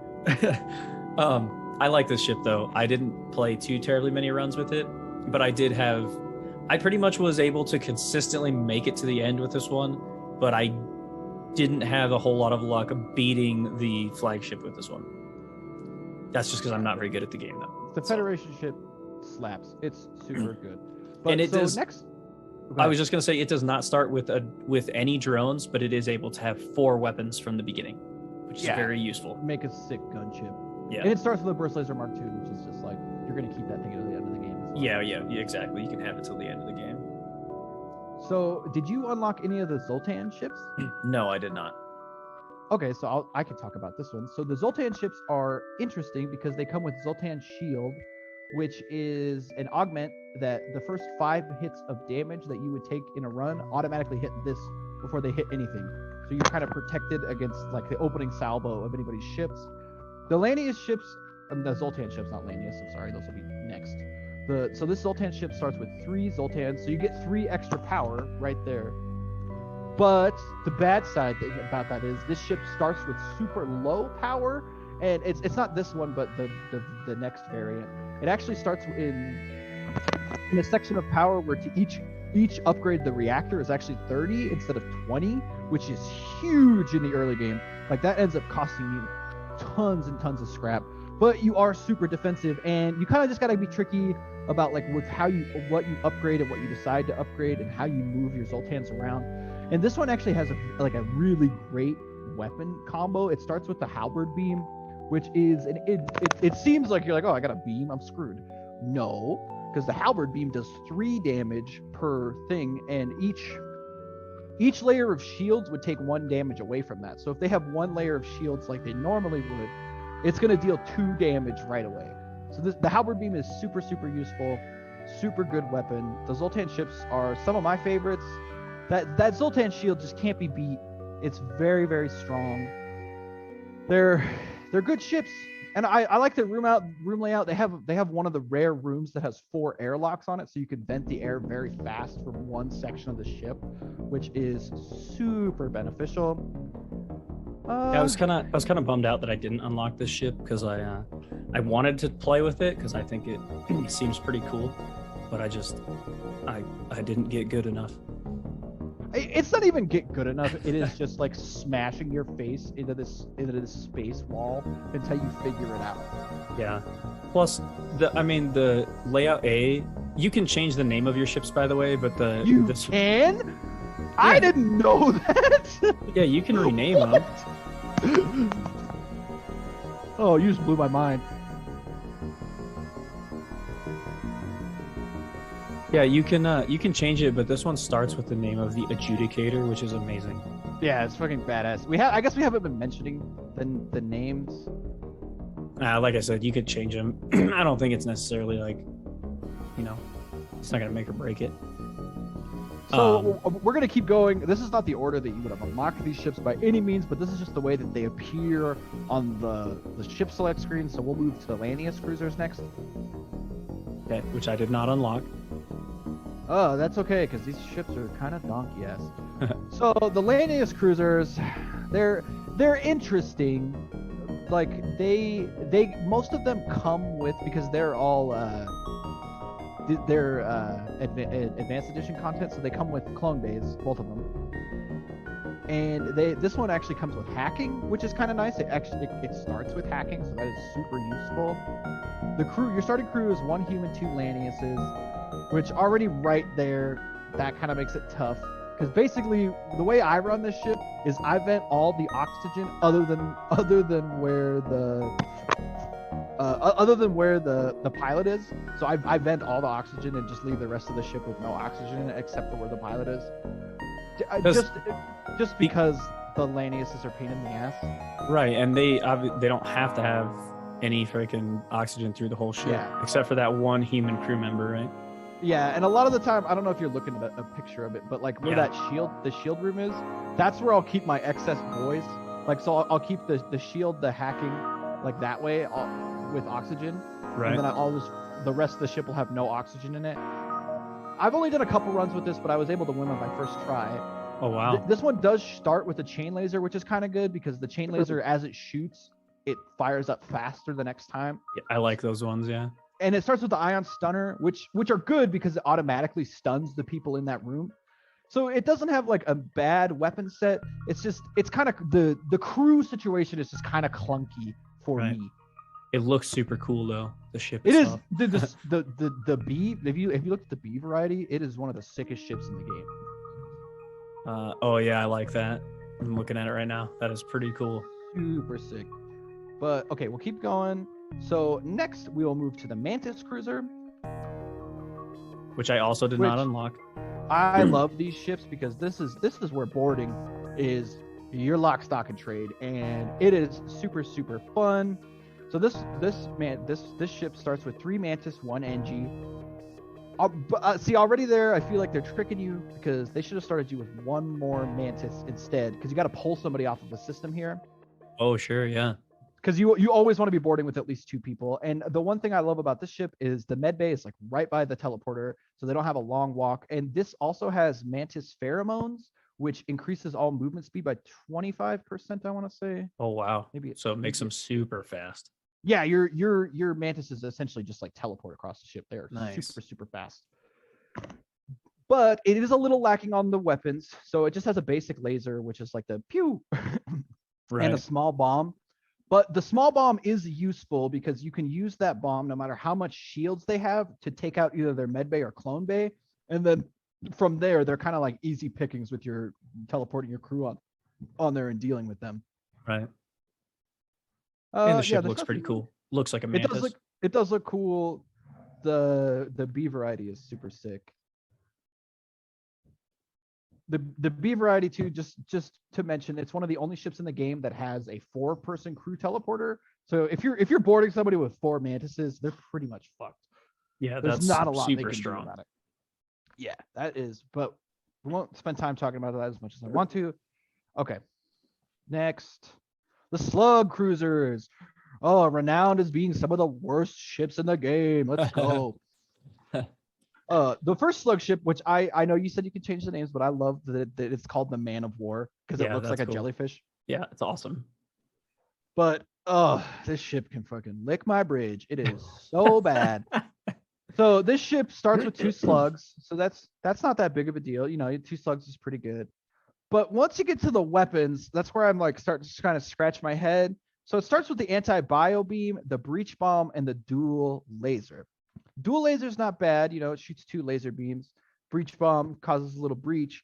But what this ship wants you to do is to use the anti-bio beam to kill the enemy crew, which is just so fiddly. Like if they're not standing together, it's hard to get off a good beam. Right. And you have a hard time like really engaging with these ships. Like if you're struggling with the slug ships, I recommend first store you see selling that anti-bio beam. Even if they don't have weapons, just sell that thing to get yourself some more scrap and hope that you can find a decent weapon by the end of Sector 1 or you're going to be screwed. One thing I do love about the slug ships, though, is they have probably the best augment in the game, which is called Slug Repair Gel, which automatically fixes breaches, which is so useful because then like the breaches are fixed automatically. You don't even need to worry about them. And which is pretty cool. It'll fix them. Like if you have guys working on them, it'll fix them like almost instantaneously. They're super useful, but they are like widely renowned as some of the hardest ships in the game. Not recommended for noobs. Yeah, which it was another one I didn't even unlock because it takes quite a bit to unlock that one. So we'll move on to the next ship, which is I also find super hard. The Rock A, which is called the Bulwark, which is badass. I did unlock this one, and I actually you did. You got. I actually enjoyed this one. Really? Yeah. Okay, you'll have to elaborate because I fucking hate this ship. I just found it like at least in the early game because you just start with 2 missiles and 3 rockmen, which they're obviously strong, and you're pretty much impervious to damage because they have the rock plating, which can basically negate a lot of damage that you might take from missiles or anything. 15% damage to reduce hull damage, but the system will still take damage. Right. But there's a lot of times where, a missile or a laser will hit you and it'll just say no damage. Like, yeah, resist, which is awesome to me. My favorite is when they open up like a big fatty beam on you and it's like resist, resist, resist, Yeah. resist, resist against every room, and you're like, take that. Yeah. And I just found in the early game, because obviously early on, like if you're using lasers, most ships have at least one shield early on. So this ship with missiles only, you pretty much can decimate other ships within like two shots, essentially. Here are my problems with this ship. The missiles that they give you are slow as fuck. They Yep. charge super, super slow. Sure. And you are essentially on a timer to get new weapons because you can only get in so many fights with these Yep. missiles before you run out. Yeah, and you're absolutely right. Like I said, it's good in like the first 2 sectors, but if you don't find any other weapons after that, if you don't have any other weapons, like I've gotten into situations where I have no missiles and just have to run. Yeah, because you have no choice. Right. Yeah, that can. And one thing I hate about this ship too is Rockmen are so fucking slow, and this ship is huge. It's so big. Like to bring somebody from your shields into your med bay takes like 7 seconds, and that's so long. Right. It doesn't. I know you're like, ooh, 7 seconds. Fucking, oh, this guy can't deal with shit, but like that matters so much. I do love the airlock system. How they're basically on both sides, and you can kind of airlock each room individually. I like that, but just the Rockmen are so slow, and like I didn't really notice how slow they were until I played this ship. When it's like you have an emergency on the other side of the ship and they're like, we're gonna get there. Like, oh my god, the fire is everywhere. Like, I don't care if you guys are immune, everything's on fire. Right. Yeah, because if stuff stays on fire too long, you start taking hull damage from it too. So and it'll do that in rooms that are without systems in them too. Yeah. So it fire will just deal damage to you. Decimate your ship, yeah. Okay, so the next ship that we'll talk about is the stealth cruiser, which I also unlocked. Which is the only ship that starts with no shields, which is super, super lame. Does start with cloaking though, so you just kind of gotta get good at dodging the shit. And its starting weapons seem like they're trash, but I think they're actually pretty good. The stealth cruiser also only has 3 slots for weapons, which kind of makes it hard. But it does start with a mini beam and a dual laser, both only taking 1 power, which you cannot find those in the wild. They only start with this ship, which are kind of good. Yeah, okay, that's what I was thinking of. Yeah, is that they have certain variants that can only be found on the starting ship. Yeah. And it starts with 3 humans. This ship, you really got to know what you're doing. Like I was saying earlier, you got to be using that cloaking to dodge shit. There's really no way around it, and you have to get shields as soon as you can or you're screwed. Right. And it has a couple augments it starts with where like the systems have the titanium system casing, so they have a 15% chance to negate the damage to the system, but not to the hull takes damage, yeah. Right. And it starts with long range scanners, which is good because that allows you to see potential events and if there's a ship or things in the next sectors you'll jump to, or not sectors, but the next location. It does lead to like this bird of prey play style of like, oh, okay, I know I'm going to get into fights, so you're getting a lot more scrap and you're not getting a lot of empty jumps, which is nice. But if you can't get those shields, you're screwed. Yeah, exactly. I could never get off the ground hardly with this ship because I just I ended up loving the stealth ship. The stealth B is even better because it starts with the glaive beam. It's pretty good. But we'll move on to the next special ship that I just recently unlocked after probably 40 hours of trying, the Crystal Ship, which starts with Crystal Crew, which is super, super nice. You have 2 humans, 2 crystal, which are super, super nice. And it also starts with unique weapons, which is the Crystal Burst Mark 1. So it shoots 2 crystals, which pierce 1 layer of shields. So if they have 1 layer of shields, it'll go right through. Wow. And then the Heavy Crystal Mark 1, which is essentially a heavy laser, except for same thing, it'll pierce the shields. Very, very useful. You're not going to get them if you play with outside of this, though, so don't even worry about it. And this is like the long con to get this because it's like a special event, right, in the game to even unlock this ship. like I mentioned earlier, you can either unlock it by beating every ship A and B variety, which takes fucking forever, I might add. Right. Or there is a special event. I know we're trying to wrap this up, but I'm going to go ahead and explain it. So there is a cryopod that you can find.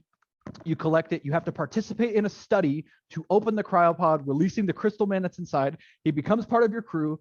Then you have to go to the Rock Home World if you have that guy in your crew, and it'll automatically take you to the crystal sector, which I have done, but I've only been able to do it with the crystal ship, which meant I already had crystal crew. Which you do get like a cool crystal sector, which has its own music, its own events, and all this stuff, but it's super rare to go there. It's like next to impossible to accomplish. Well, we should mention too that even is it possible to have that event where you find the cryopod but not even have the rock homeworld option on Yes, your yeah, see I've so had it happen many, many, many times. right. So the randomness of the game can also lead you to not even be able to accomplish this in that way. So which is fine because it's a roguelike. So you're not guaranteed anything in a run. Yeah, very, very true. And there is a huge, like, if you're like, man, I can't unlock the crystal ship, just like Google how to unlock the crystal ship. This guy has a really nice on Reddit. He posted, I'm sorry, I don't know his name, but he posted like a long thing of like what by what sector you need to be hitting these markers by. And if you're not hitting them, you might as well start over. Interesting. Yeah, thank God for That, people like I that. followed that, still had to freaking brute force it and just beat every AB variety to unlock the crystal Oh ship. man, that's hardcore. And the crystal ship, we should also mention that it has a ship augment, which is borderline useless, but it's still kind of cool. It's called Crystal Vengeance. When your hull takes damage, there's a 10% chance that you will fire off a crystal that will fire at the enemy ship. But it pierces one layer of shields, but most of the time you can't plan around that shit. It's not that useful. Interesting.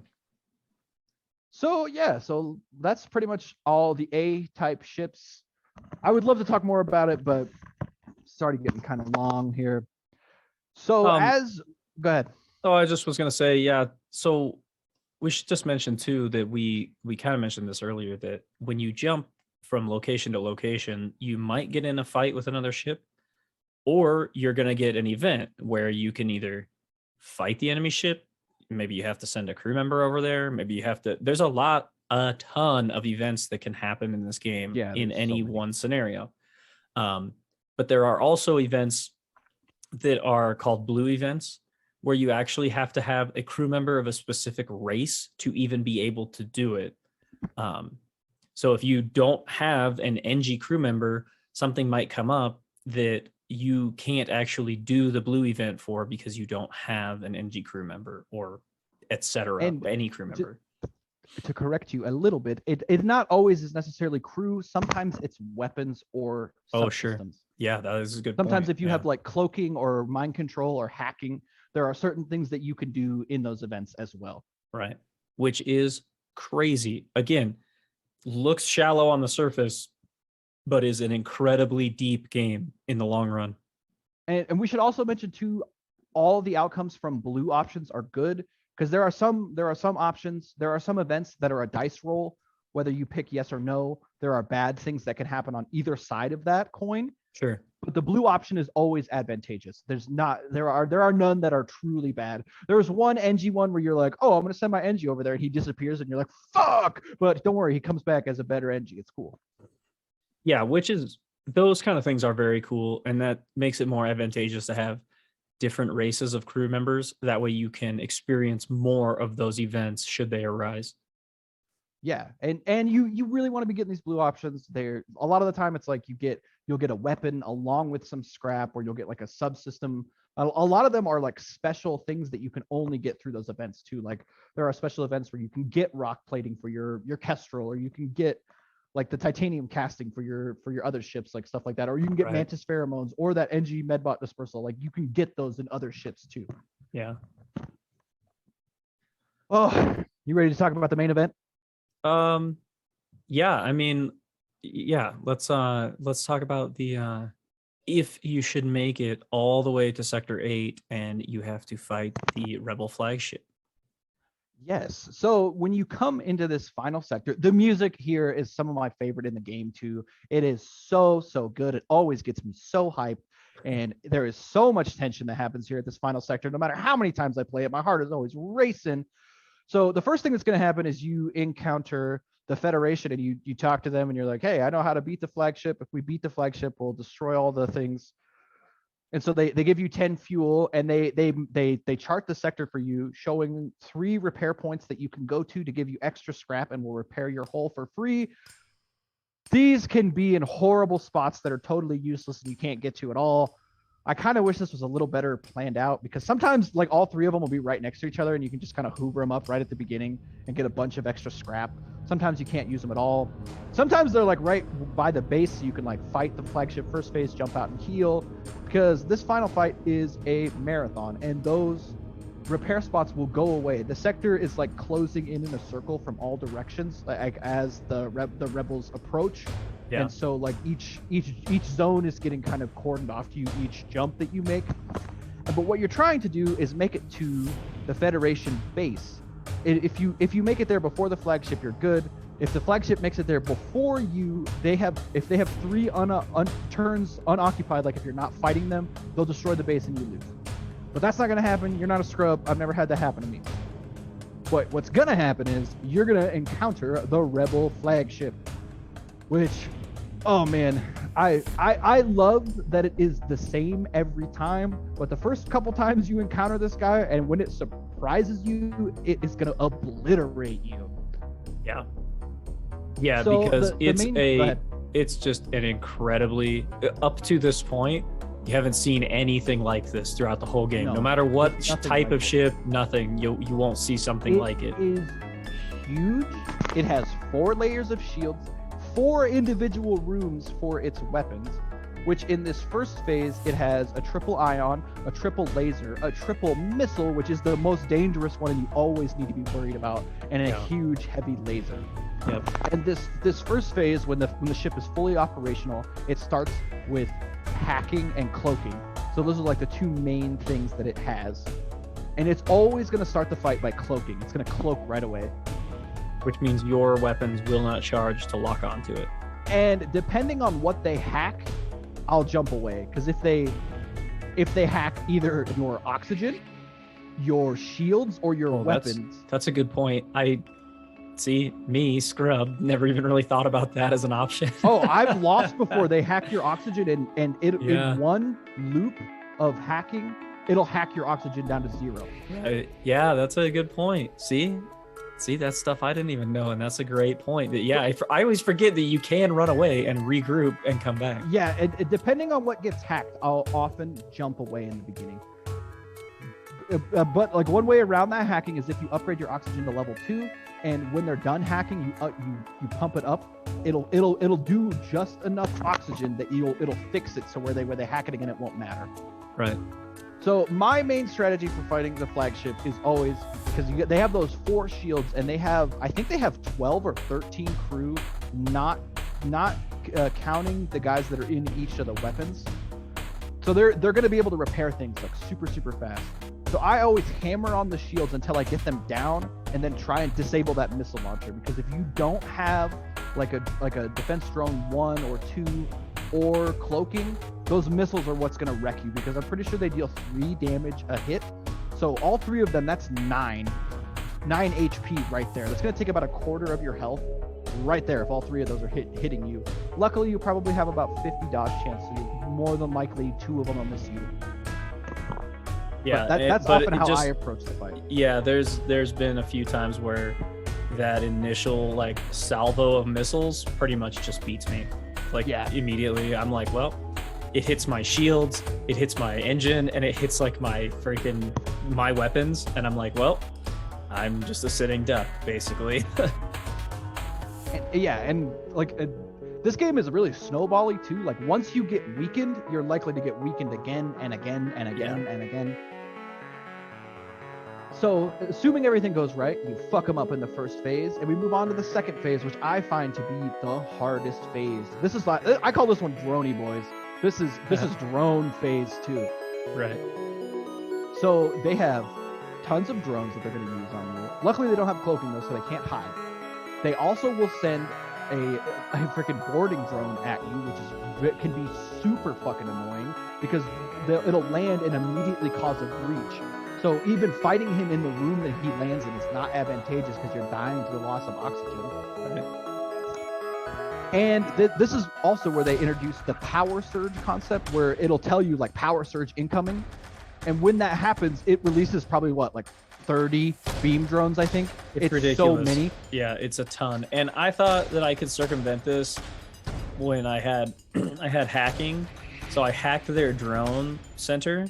Even if you hack right after that happens, it does not stop all of those from activating. I think they're unrelated to anything. I think they just happen. Yeah, and that makes it. It's a little bit of like. One thing I liked about this game all the way up till the final fight is that all the other ships follow the same rules as you until this final fight. It doesn't follow any of the rules that you follow. The flagship pulls out all the stops and is a Yeah. cheating piece of shit. Yeah. But I cheat too.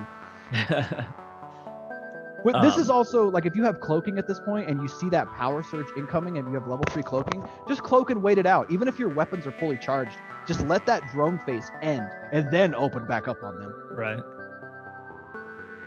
I'm trying to think, is there anything else special that happens here? They do have a defense drone 1, which if you're running a lot of missiles can make this phase like next to impossible to land anything. It's so annoying. And they have an anti-drone drone, so you can't really use drones either. Like, I just find this phase to be so hard. Yeah, I agree. This phase is incredibly hard. And we should mention too, as you weaken the flagship, it loses a main weapon. So after that first phase, it loses all of its ions. So it can't use the ions in the next phase. It actually breaks away from the ship. Yeah. So, assuming all went correctly, which it doesn't always, you beat the second phase, which it lost its heavy laser. And now you're coming up on the final phase, baby.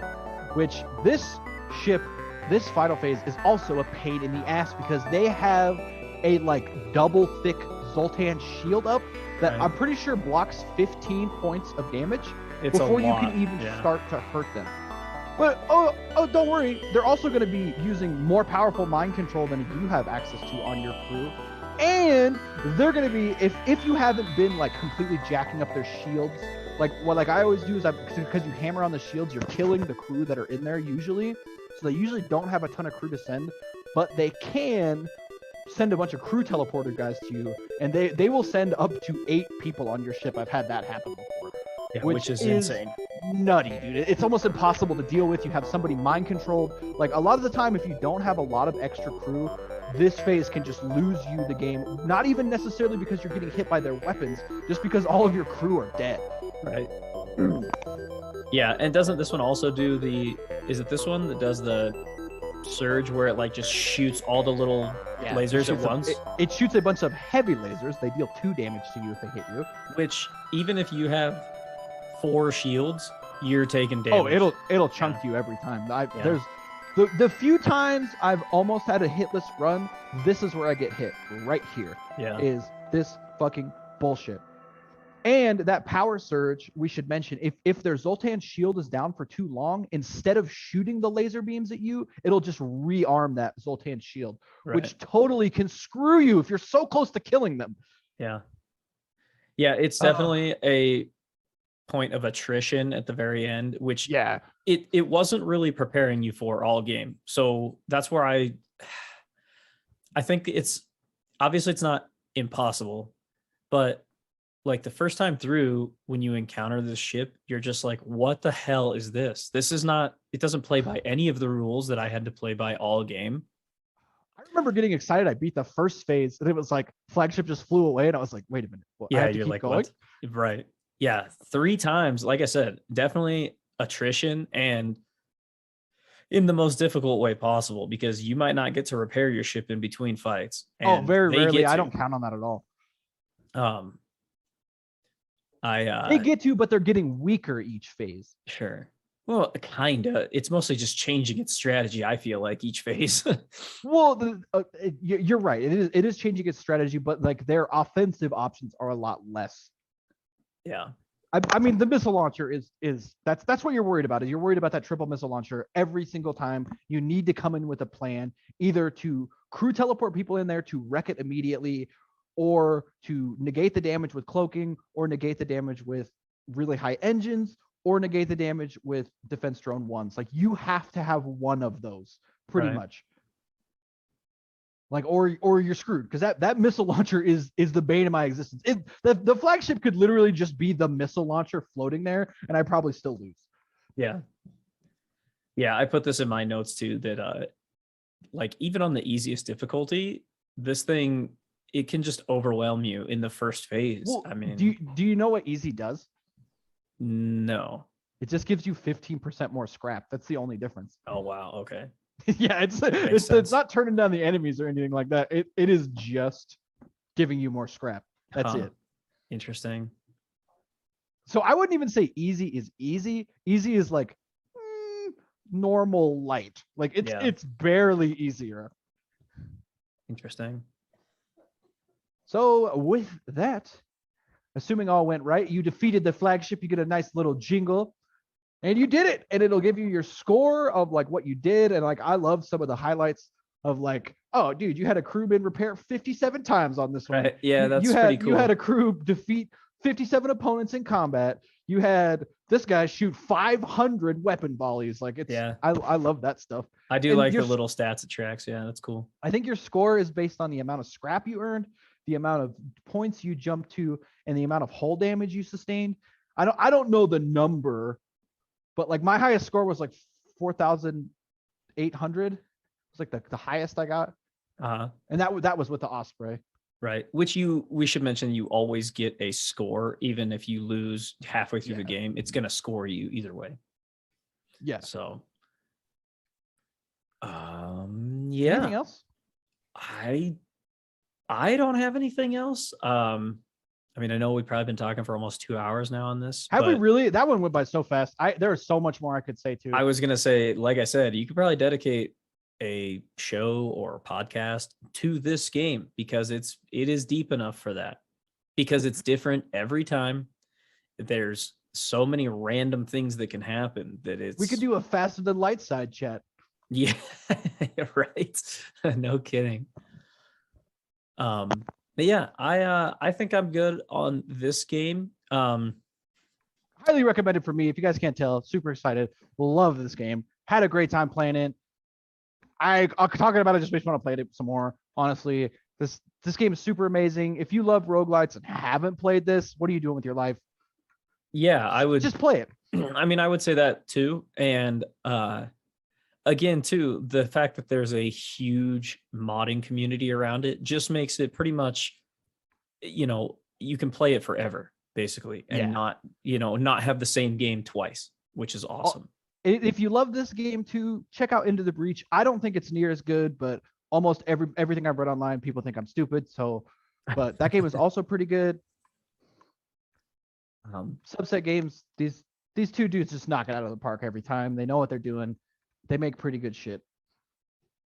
Yeah, and this Ben Prunty, I think is how you say his name, that does the music. Also check his work out. I will be trying to edit a lot of the stuff in as we go through this episode, so I'm sure you'll hear a lot of the music while we are talking.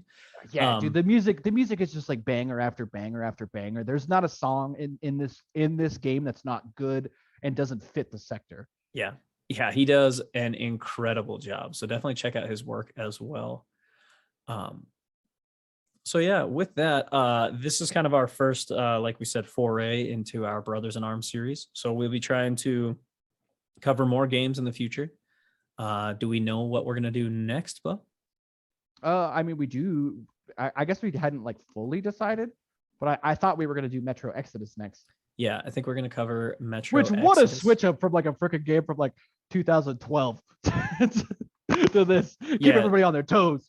Well, that's just it. We, we're not really going to commit to like a genre or style for this. We're just basically going to cover games that we want to cover. And again, it's going to be spoiler heavy and stuff like that. So if a game pops up in the list that you're like, oh, I really want to play that game, but you don't want to be spoiled on it, then play it first. Skip the episode. Yeah, play it first, then come listen to us, because we're just going to spoil a lot of it. So yeah. I'd like to imagine the one guy who's like, what? They spoiled FTL? Yeah. Yeah, dude, we did. Even though we can't really spoil it, because everything you do is going to be different than what we experienced. Yeah, exactly. So exactly. So yeah. But yeah, I think we got anything else on this one? No, I'm good. I've rambled on for long enough. All right. Well, with that, we will catch you guys in the next one.